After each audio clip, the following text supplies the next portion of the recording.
आपण पाहताय prime time bulletin. तुमच्या आमच्या चर्चेतली बातमी अर्थात एसटीचा संप। राज्याचे परिवहन मंत्री अनिल परब यांनी पत्रकार परिषद घेत एसटीच्या कर्मचाऱ्यांसाठी अनेक घोषणा केल्यात। एसटी कर्मचाऱ्यांच्या मूळ वेतनात वाढ करण्याचा निर्णय त्यांनी जाहीर केला। एसटी कर्मचाऱ्यांना राज्य सरकारप्रमाणे म्हणजे राज्य सरकारच्या कर्मचाऱ्यांप्रमाणे भत्ते देण्याचा निर्णय देखील त्यांनी जाहीर केला आणि त्याचप्रमाणे एसटी कर्मचाऱ्यांच्या मूळ वेतनात वाढ करण्याचा महत्त्वाचा निर्णय आज त्यांनी समोर मांडला। यानुसार 1 ते 10 वर्षांपर्यंत सेवा देणाऱ्या कर्मचाऱ्यांना 5,000ची पगारवाढ, 10 ते 20 वर्ष सेवा देणाऱ्या कर्मचाऱ्यांना 4,000ची पगारवाढ देण्याचं त्यांनी जाहीर केलंय। कर्मचाऱ्यांच्या पगारात 41% वाढ होणार असल्याचा दावाही त्यांनी केला आणि त्याचप्रमाणे एसटी कर्मचाऱ्यांचा 10 तारखेच्या आत पगार केला जाणार असल्याचं देखील त्यांनी स्पष्ट केलं।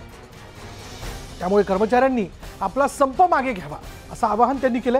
त्याचप्रमाणे विलीनीकरणाचा निर्णय कोर्टाने नेमलेल्या समितीच्या अहवालानंतर घेण्यात येईल असंही सांगायला ते विसरले नाहीत।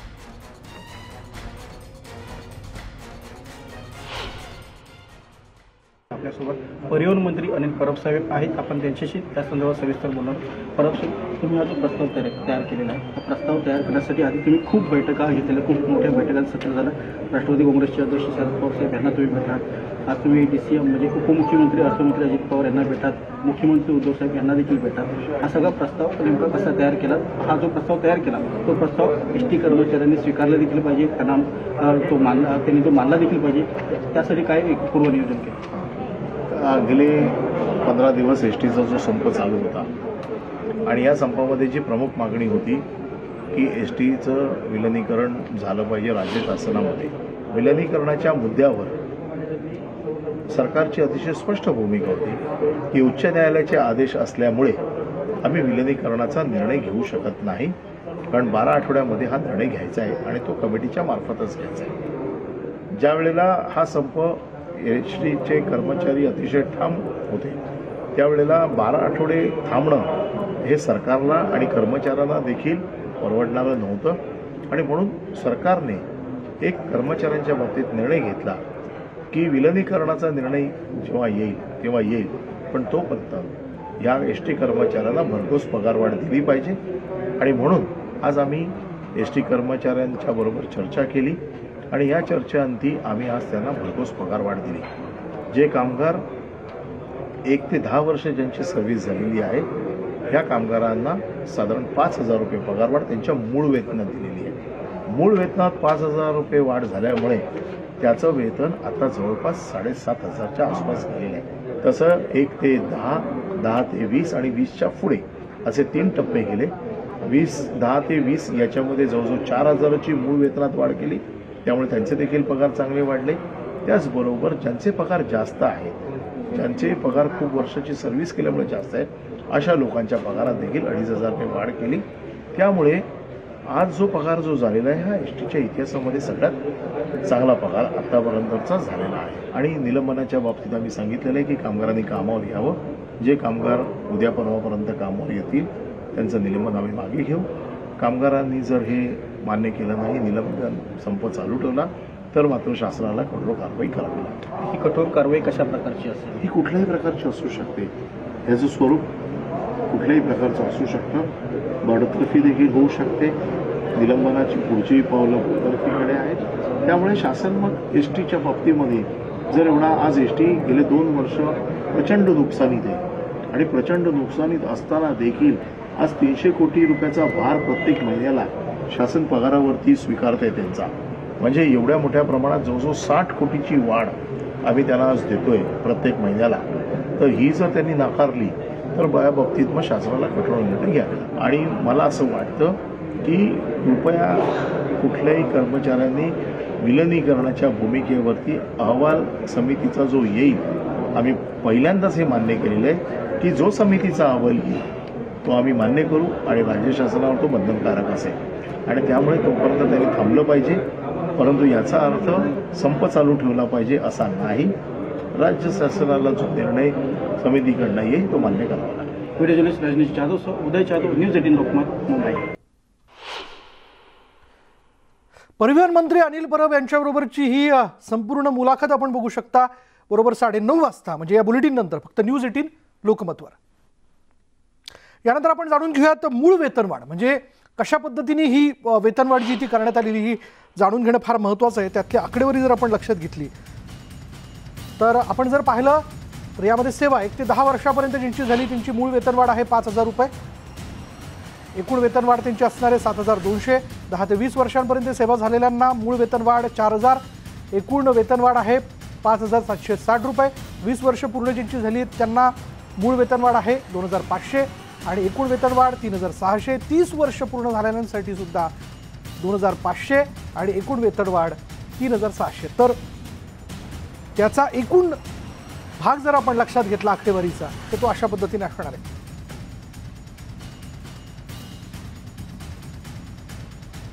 मात्र एसटी कर्मचाऱ्यांची पगारवाढ करण्यात आल्यानंतर ही संपाचा तिढा कायम आहे. कारण एसटी कर्मचाऱ्यांच्या भूमिकेबाबत त्यांच्याशी चर्चा करून उद्या संपाबद्दलचा निर्णय कळू असं सदाभाऊ खोत आणि गोपीचंद पडळकर म्हणाले. या ठिकाणी आम्ही आज रात्रभर इथं थांबणार आहोत. आम्ही सगळ्या कामगारांच्या बरोबर साधक बाधक सगळ्या बाजूचा आम्ही विचार करू आणि उद्याच्याला आम्ही आमचा निर्णय जाहीर करू. सरकारनं त्यांची हतबलता सांगितली की सरकारनं हे जोपर्यंत कोर्टाचा आणि समितीचा अहवाल येत नाही, कोर्टाचा निर्णय आणि समितीचा अहवाल येत नाही तोपर्यंत आम्हाला निर्णय घेता येणार नाही. आणि म्हणून तुम्ही कर्मचाऱ्यांनी 2 पावलं पुढे यावे आणि त्यांनी काय प्रस्ताव कर्मचाऱ्यांच्या समोर मांडला. तो प्रस्ताव घेऊन आम्ही रात्री परत इकडे आलो. ह्या लोकांच्याकडून सगळ्या काय प्रस्ताव असावा तो प्रस्ताव परत सरकारला दिला आणि सरकारने आज अधिकृतपणे त्याच्यावरती भूमिका जाहीर केलेली आहे. आणि तिथून आम्ही इकडे आलो. 7:30ला आम्ही प्रेस घ्यायचं जाहीर केलं. पण कर्मचाऱ्यांची संख्या खूप आहे. आम्हाला त्यांची सगळ्याची बोलावं लागेल कारण हे आंदोलन कर्मचाऱ्यांनी उभा केलं. हे आंदोलन आम्ही उभा केलेलं नाही. आम्ही त्यांना सपोर्टर आहोत. हे काय भारतीय जनता पार्टीचं आंदोलन नाही. इथं भारतीय जनता पार्टीचा झेंडा नाही. आम्ही कार्यकर्ते आणि लोकप्रतिनिधी म्हणून कर्मचाऱ्यांच्या सोबत आहे. कर्मचाऱ्यांशी आम्ही चर्चा करून विचारू, ठरवू आज रात्री आणि उद्या सकाळी 11 वाजता या आंदोलनाच्या बाबतीमध्ये आणि सरकारच्या या निर्णयावरती काय भूमिका आहे ते उद्या 11 वाजता. एसटीच्या संपाबाबत कर्मचारी निर्णय घेतील असं मत विधान परिषदेचे विरोधी पक्षनेते प्रवीण दरेकर यांनी व्यक्त केलं आहे. हे आंदोलन कर्मचाऱ्यांचं असून कर्मचारीच त्याची दिशा ठरवतील असे त्यांनी म्हटले. हे बघा, शेवटी अंतिमता विलिनीकरण होऊन जे सरकारी कर्मचाऱ्यांप्रमाणे फायदे पाहिजेत ते फायदे सरकार द्यायला तयार आहे. तशा प्रकारची मानसिकता भूमिका आजच्या ह्या त्याने घेतलेल्या निर्णयाच्या माध्यमातून दिसते. आणि म्हणून म्हटलं की मुद्दाम आडेल तट्टू भूमिका घेणं असं काही आमचा उद्देश त्या ठिकाणी नाहीये. तर शासनाच्या या घोषणेनंतर नाशिकच्या पंचवटी डेपोमध्ये एक कर्मचारी बेशुद्ध पडला. कर्मचारी नितीन जाधव यांना हा निर्णय ऐकल्यानंतर चक्कर आली. इतर कर्मचाऱ्यांनी तात्काळ त्यांना हलवलं. रुग्णालयात त्यांच्यावरती उपचार सुरू आहेत. सरकारला गाजर दाखवत त्यांनी निषेध केलेला आहे. पगारवाढ अमान्य असल्याचं देखील त्यांनी म्हटलं आणि विलिनीकरणाच्या मुद्द्यावर आम्ही ठाम असल्याचं पुन्हा एकदा त्यांनी सांगितलं. त्यामुळे आपण बघतोय की या निर्णयानंतर काही कर्मचारी, त्यातला हा एक कर्मचारी आपण पाहतोय ज्यांना चक्कर आली आहे. पोरं पण मारणार इथंच याच 2 नंबरच्या डेपोला आम्ही स्वतः पण मारू त्याच्या मागं. सरकारला लगेच सांगा, लाईव्ह चालू आहे. त्यांना म्हणा मी बोलते नाशिकवरून, मला आताच्या आता उचल. तो धमक असेल तर उचल लगेच. कारण इतकी ती बाई त्या दिवशी त्या नवऱ्याची राख सुद्धा सावडली नाही त्या बिचारीनी आणि तिथं गेली विनवण्या करायला. तर त्यांना तिची सुद्धा किव नाही आली. अशा स्वतःच्या आई बहिणी राडके झाले असते ना, त्यांना असे पोटाशी घेऊन बसले असते. हे असे इतके सरकार डेंजर. वर्ध्यातील एसटी कर्मचारी विलिनीकरणाच्या मुद्द्यावरती ठाम आहेत. आम्हाला भीक नको, विलिनीकरण हवंय असंही या कर्मचाऱ्यांनी म्हटलं. विलिनीकरणाच्या मुद्द्यावरून आंदोलन कायम ठेवण्याची भूमिका त्यांनी स्पष्ट केली.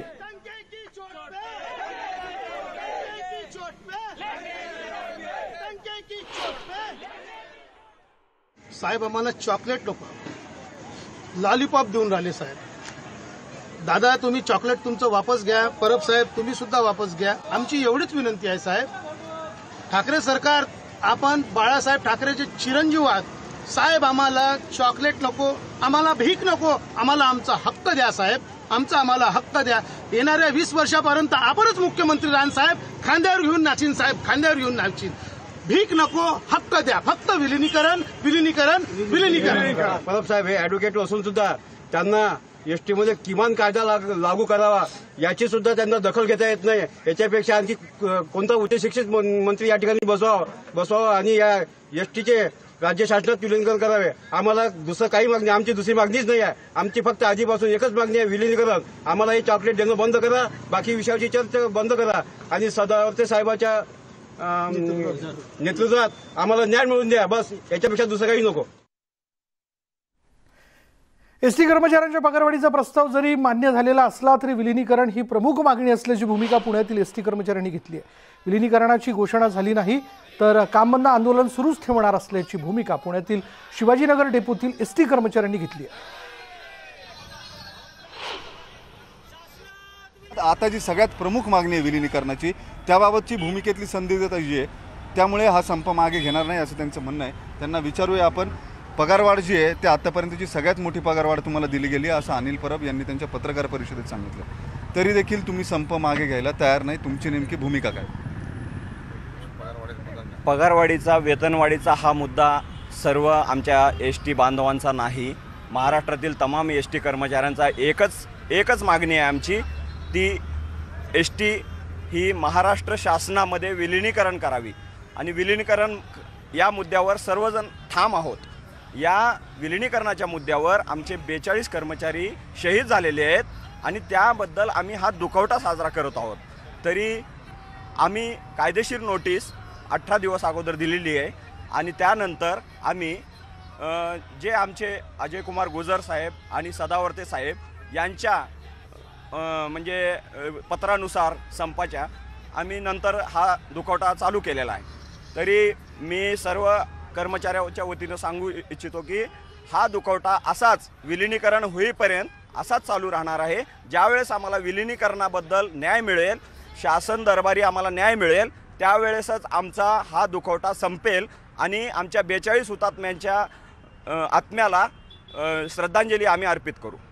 ठीक आहे, याच्यानंतर आणखी काही महत्त्वाचे मुद्दे आहेत, तांत्रिक मुद्द्यांवरती येऊया। या आंदोलनाचं जे नेतृत्व करत होते किंवा आम्ही करतो आहोत असं दाखवत होते असे काही नेते म्हणजे गोपीचंद पडळकर असतील किंवा सदाभाऊ खोत असतील, त्यांच्यासोबत आझाद मैदानातलं कर्मचाऱ्यांचं एक शिष्टमंडळ होतं। हे सगळेजण आज अनिल परब यांच्याशी चर्चा करायला गेलेले होते, पत्रकार परिषदेमध्ये ते उपस्थित होते। असं असताना ज्या घोषणा करण्यात आल्या त्या घोषणा मान्य नाही आहेत असं कर्मचाऱ्यांनी त्यांच्या स्तरावरती सांगितलं आणि आता या सगळ्यांनी रात्रभराचा वेळ जो आहे तो मागितला आहे।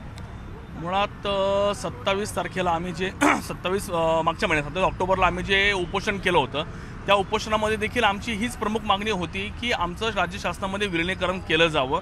मात्र त्यावेळेस देखील आमच्याबरोबर फसवणूक झाली। जे कृती समिती होती त्यांनी ज्या आमच्या प्रमुख मागण्या नव्हत्याच त्याच मागण्यांना पुढं फ्रंटवर आणलं आणि त्या मागण्या मान्य झाल्या आहेत, सरकारने आपल्या मागण्या मान्य केल्या आहेत असं सांगून तो संप आम्हाला तो मोडायला लावला। मात्र आता तो प्रकार आहे की आमच्या ह्या ज्या मागण्या होत्या, आमची प्रमुख मागणी ही फक्त विलीनीकरण व विलीनीकरणाची होती, पण त्यामध्ये हे मध्येच पगारवाढ, 7वा वेतन आयोग देऊ वगैरे असं आम्हाला सांगितलं गेलं, आम्हाला अशी लालूच दाखवली गेली आणि त्याच्यानंतर जी पगारवाढ आली त्या पगारवाढीमध्ये म्हणजे आम्हाला हसावं करावं हे कळत नाही आहे की 7व्या वेतन आयोगामध्ये आम्हाला 2,500 रुपये पगारवाढ ही कुठल्या न्यायाने त्यांनी दिली याचं उत्तर आम्हाला अपेक्षित आहे त्यांच्याकडनं। व्हिडिओ जर्नलिस्ट सचिन अंसाटेसह वैभव सोनवणे, न्यूज 18 लोकमत, पुणे।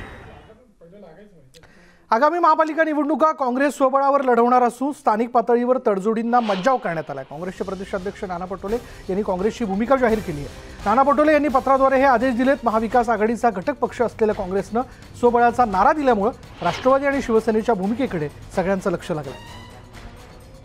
आगामी महापालिका निवडणुका काँग्रेस स्वबळावर लढवणार असून स्थानिक पातळीवर तडजोडींना मज्जाव करण्यात आला।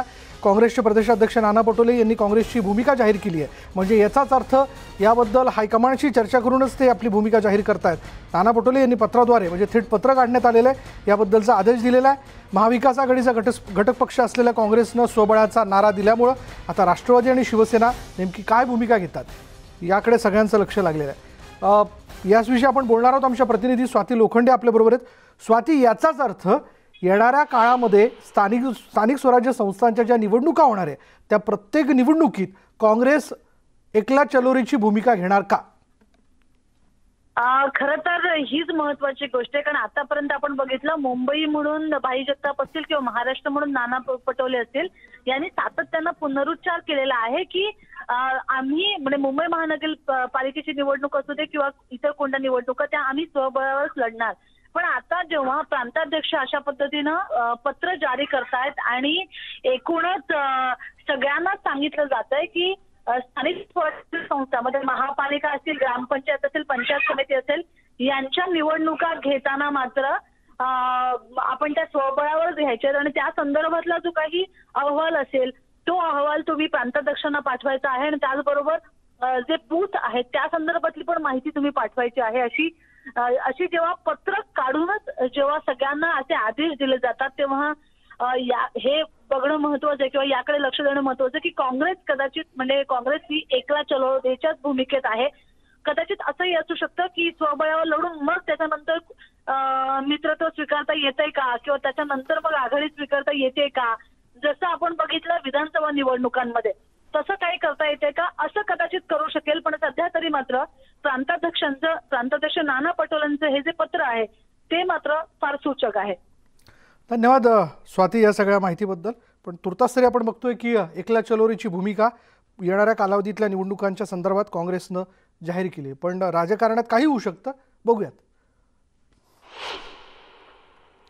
आणि आता बातमी आहे अंबेजोगाईमधून. अंबेजोगाईमधील बोगस बायोडिझेल रॅकेट उद्ध्वस्त करण्यात आलंय. बोगस बायोडिझेलसह 10 लाखांचा मुद्देमाल जप्त करण्यात आलाय. बीड जिल्ह्यातील बदरापूर पोलिसांनी धडक कारवाई केली. या प्रकरणी दोघांना अटक करण्यात आली आहे. पोलीस उपअधीक्षक सुनील जायभावेंच्या पथकाकडून धडक सत्र कारवाई सुरू असून बोगस बायोडिझेल रॅकेट उद्ध्वस्त करण्यात आलंय. न्यूज 18 लोकमतनं या संदर्भात विशेष स्टिंग ऑपरेशन करून बोगस बायोडिझेलमुळे देशाच्या अर्थकारणाचं कशा पद्धतीने वाटोळं होत आहे हे दाखवून आम्ही दिलं होतं. किती मोठ्या प्रमाणात केंद्र सरकारचा महसूल बुडतोय आणि हे चोर कशा प्रकारे या बोगस बायोडिझेलच्या माध्यमातून लोकांच्या वाहनांचं नुकसान करतायत, याची तस्करी कशी केली जाते हे सगळं आम्ही दाखवलं होतं. आणि त्यानंतर राज्य सरकारला जाग आल्याचं आपण बघतोय. धडक म्हणजे न्यूज 18 लोकमतच्या बातमीचा हा इम्पॅक्टच आहे की या स्टिंग ऑपरेशनच्या एपिसोडनंतर आता राज्य सरकारच्या गृह विभागाने राज्यात ठिकठिकाणी जिथं बोगस बायोडिझेल आहे त्यावरती कारवाई करायला सुरुवात केली आणि ते रॅकेट देखील उद्ध्वस्त केलं जात आहे. रेड केली असता त्या ठिकाणी एक बायोडिझेलचा टँकर तसेच ते भरण्याकरता लागणारा पंप व इतर साहित्य असं दुसरं एक व्हेकल हे सीज करण्यात आले व त्यांच्याकडून सुमारे 10 लाख रुपयाचा मुद्देमाल हस्तगत करण्यात आला. आणि सदर प्रकरणी पोलीस स्टेशन बर्दापूर येथे भारतीय पेट्रोलियम अधिनियम कलम 23A तसेच जीवनावश्यक वस्तू कायदा कलम 3 व कलम 7 भारतीय दंडविधान कलम 285 व 34 नुसार गुन्हा दाखल करून त्या 2 आरोपींना ताब्यात घेण्यात आलेले आहे. तसेच पुढील तपास सपोनी खरात हे करत आहे. यानंतर प्राईम टाईम बुलेटिनमध्ये इथेच थांबणार आहोत. पहा फक्त न्यूज 18 लोकमत.